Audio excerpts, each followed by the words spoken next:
Hey my berries, it's me, Darkberry32, and I'm coming to you today to do a Let's Talk About It video. Yeah, it has been a while since we just sat and talked. I told you guys that one of the videos that I wanted to do was about children. And, excuse me while I hydrate myself. And what I meant by that was, you know how, okay, I'll put myself for instance, my children. It is so easy sometimes to get caught up in trying to please these children. You go back to your childhood and you think about some things that you wish you had, and then you say in the back of your mind, as a kid, when I grow up and when I have children, I'm going to do this and I'm going to do that and I'm going to do this and I'm going to give them this and I'm going to give them that. You know, and I just wanted to talk to people about the importance of having that fine line with your children. It's okay to be their friend. I know I hear a lot of people saying, ooh, no, baby, I'm not your friend, I'm not your friend. I personally believe that it is okay to be your friend, to be your child's friend, but I also think that there's a time and a moment when you need to put your foot down. It's that fine line that I always talk about. It's that fine line of how to raise kids. Now, I can't say I'm an expert just yet on raising kids because of the simple fact I have two, okay? I have a 16-year-old son and I have a 12-year-old daughter, and I'm going to try not to make this video too long, but I just want to tell you guys some of my personal examples and some things that I've come across. Take for instance my 12-year-old daughter. My 16-year-old son, he's pretty laid back. He's never really given me any trouble, and neither has my 12-year-old daughter. But I think that is due to the fact that I make sure that we have our round tables. And I know you guys are like, what the hell? Yes, I have round tables with my kids. One example was I went out one day and I was at Family Dollar. I was at Family Dollar and I bumped into a girl that used to look after my kids at a daycare center, and she was going off and telling me how her 16-year-old son was giving her problems and how he was, you know, I think he had got some girl pregnant and all this kind of stuff. And I just thought about it. I think this was a couple of years ago. I think Jordan was 14 years old. And of course, I believe sometimes that God puts things in your way. You know, like he shows you things and tells you things through other people so that way you can be proactive in your own life and try not to have those things happen. I've always been the type of person that I don't like to get in trouble. I really don't like to get in trouble. And that was as a kid, as an adult, as, you know, whatever. I just never, I don't like to be in trouble. I just don't. You know, I do what I need to do so I won't be in trouble. You know what I mean? So anyway, she was telling me all these things, so I immediately came home to my 14-year-old son, and I just told him, you know, this is what happened to old girl's son, you know, basically, this ain't happening. And I didn't just say, oh, you better not do that, you know, going off on him. No, I did not. I gave him an example of why he shouldn't. I gave things to him. I talk to my kids, you know, there's dialogue, and don't get me wrong, there's dialogue about what's the greatest movie that's out. We talk about silly stuff, you know, funny things, but we also talk about really serious issues and what their life should be like in the future. You know what I'm saying? You can't always just be fun and games with your kids, because then they're going to think life is just fun and games. And I don't, you know, like I said, I'm not an expert, and mine are still young, so they could come and pachow and hit me from the back, and I'd be like, oh, what the hell happened? I thought, you know, we had things going on. But, you know, I talked to them about, and I told them, I said, Jordan, if this was to happen to you, you know, mama ain't in a place where I can take care of you and the child. So you definitely gonna have to go out there and get you a job. Now, my son ain't no stranger to working. He got his first little summer job this weekend. I mean, this past summer. So he was happy, you know, wanted to go to work because he was getting all them video games and stuff. But that's where I hit him, with them video games and all the stuff that he likes. I was like, baby, when it comes to a child, when it comes to a baby, you ain't going to have the money to go out there and get your video games and, you know, get all the little this little PlayStation 3s and 2s and 1s and whatever the heck these children like to play on and stuff. So I just let him know, and he looked at me. I'm like, yeah, because Pampers costs, formula costs. And when I tell you that mama ain't going to be the one, there we go, that's a little better. And I told him, I said, I'm not going to be the one that's going out there. Why I keep getting blurry? Okay.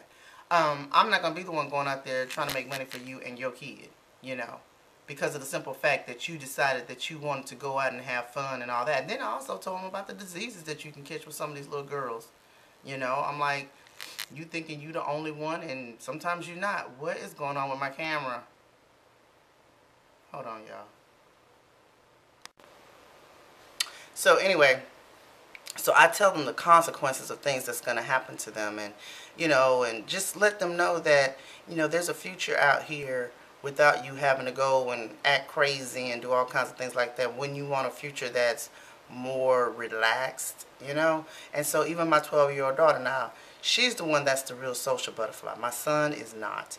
But she's a social butterfly. But I let her know too. But she even tells me, Mama, I ain't trying to have no kids. I ain't trying to do this. And that's all good. That sounds nice now, because I even know my son, he sometimes tells me things that, because he says he wants to please me.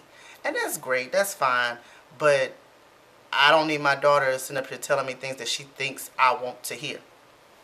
I don't know why it looks so blurry. I don't know. Okay. But anywho, I sit them down and I have round tables. I mean, I don't care what it is. I tell them, you know, like, we'll sit down and I'll tell them the things that, you know, how life is. You know, yeah, my 12-year-old daughter's been knowing how to have, you know, what sex is like, and, you know, what you need to do to protect yourself and all that kind of stuff. She's been knowing that kind of stuff. And that's because my mama told me a little bit early on too, you know, to let me know how things are. But I just try to walk that fine line with them. It's okay to be your children's friend, because you let them know that, hey, y'all can come talk to me about anything. And I'm telling you, me and my son has had some extensive conversations, to the point of some of the conversations have ended in tears on his part, you know. Not that I was real cruel, but, you know, that him just finding out things in life. And, you know, we've had conversations where we're just laughing hysterically, you know.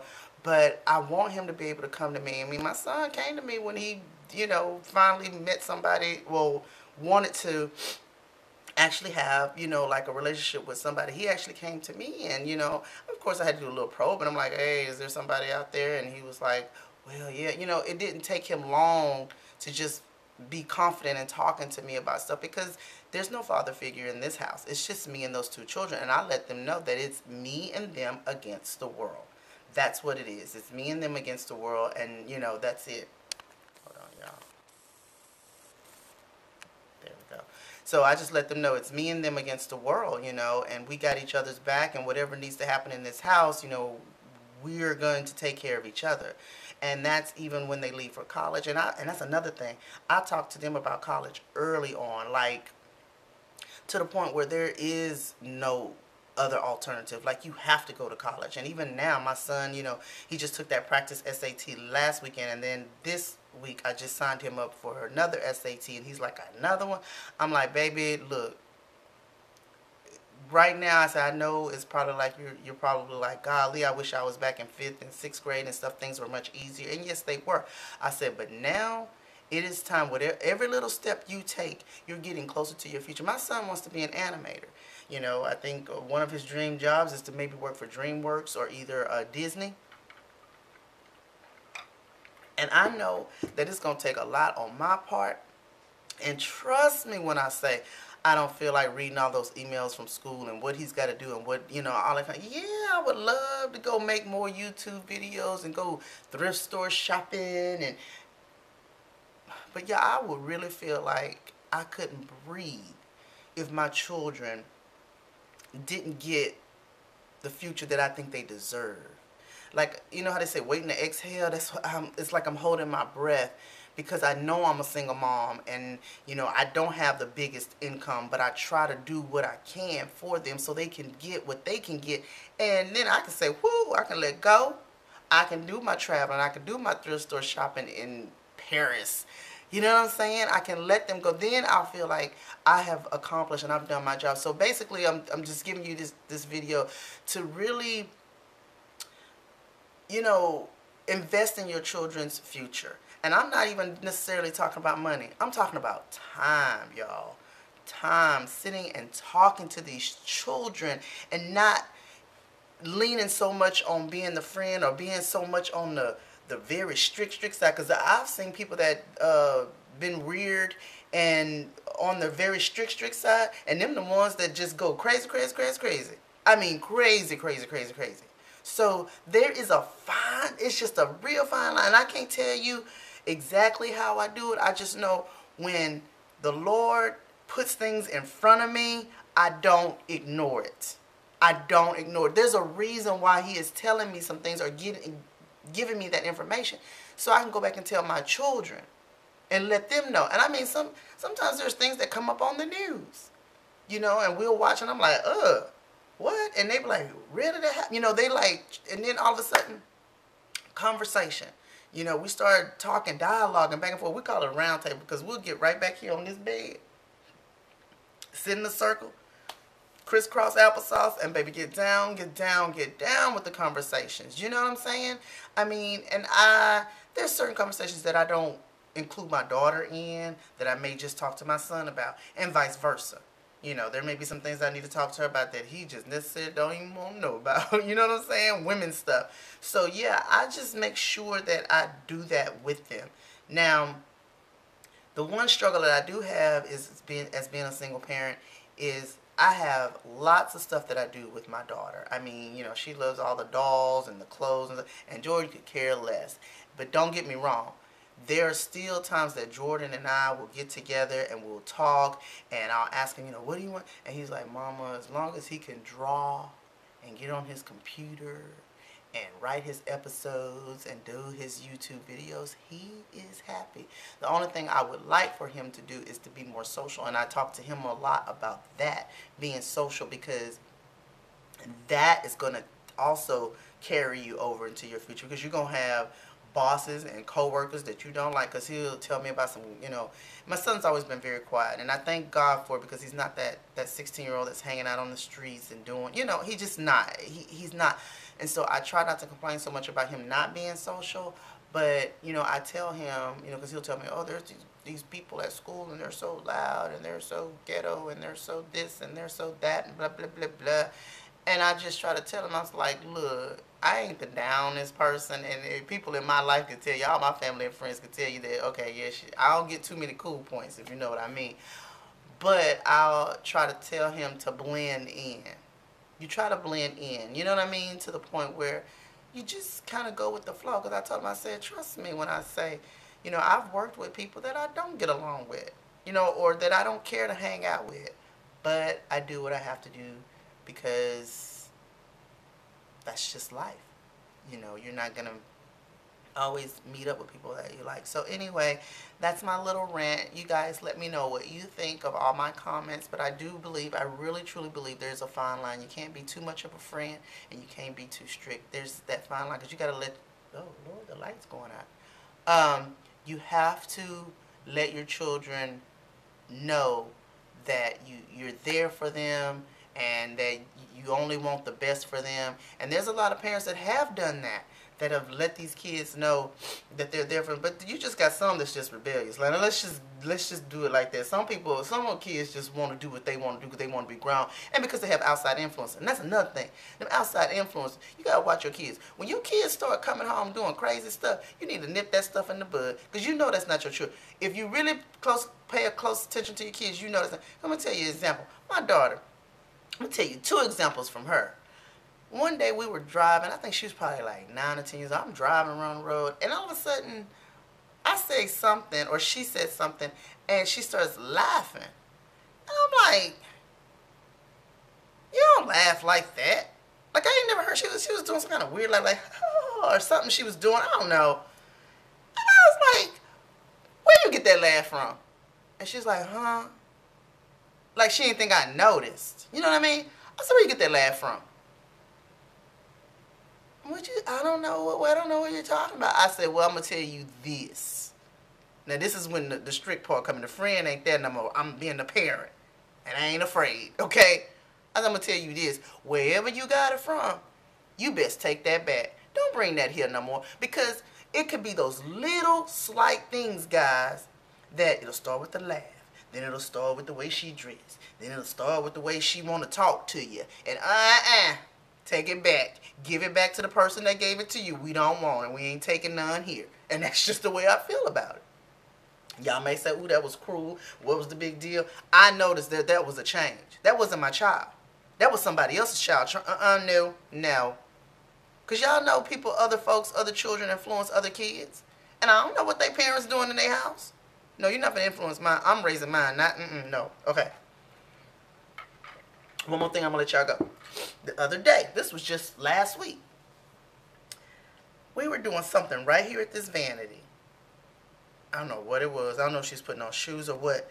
But I noticed her hands. She had all this black drawings and writings all over both of her hands. Oh, y'all, if I tell you that didn't strike a nerve. That struck a nerve on me. Because it looked like tattoos is what what she was trying for. You know, like, you know how some people have too many tattoos? Like Lil Wayne, that boy got too many tattoos and he just looked dirty. That's what her hands looked like to me. And I say, girl, what is that on your hands? Huh? Wood. That's the look. That's the look that I gave her. Like, don't, I said, what is that on your hands? Oh, yeah, we were,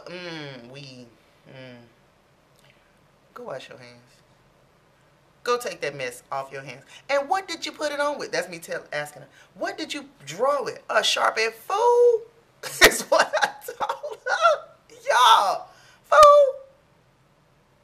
That mess could put poison in your blood. And I ain't no scientist or nothing like that, but all I know is it ain't happening on my kids. So y'all can come back and go, oh, girl, that ain't going to do nothing to that child. Oh, well, guess what? I didn't even too much, you know, it's it could be poison.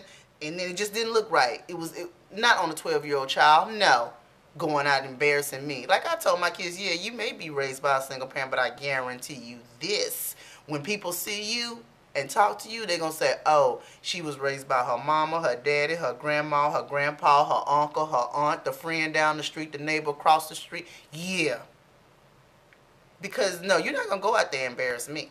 You're not. And I mean that. So, she went in there, she's all scrubbing it off. I'm like, is it coming off? Yes, ma'am. So that's when yes, ma'am, it's coming off. I said, good. Don't do that no more. I said, I don't know where, again, here go my speech, y'all. I don't know where you got it from or who told you to do it. Take it back. We ain't taking it. We are not taking it. I don't want none. I told her, don't you ever come back to this house with that mess on you looking like that ever again. And I told her just like that. Yes, ma'am. And my children know the difference when I'm playing and when I'm not. They know the difference. You know, because later on I can crack a joke and say, yeah, Jordan, she looking like some tattoo, you know, and then we'll get the giggling and she'll get the giggling like, you know, she knew better. She knew better. But it's up to me to tell her better. So, anyway, I'm going to leave you guys with that. You guys comment below. Let me know what you think. And if you like these Let's Talk About segments, let me know. And maybe there will be more in the future. Also, if there are some other Let's Talk About subjects that you think of, put them below. Or message me. Or go to Facebook 032. I'm sorry, Facebook 032. Darkberry032 on Facebook. And send me a message there. I'm always commenting on or answering and replying to you guys. So I will talk to you guys. Can't talk. I will talk to you guys later. Have a good one. Bye.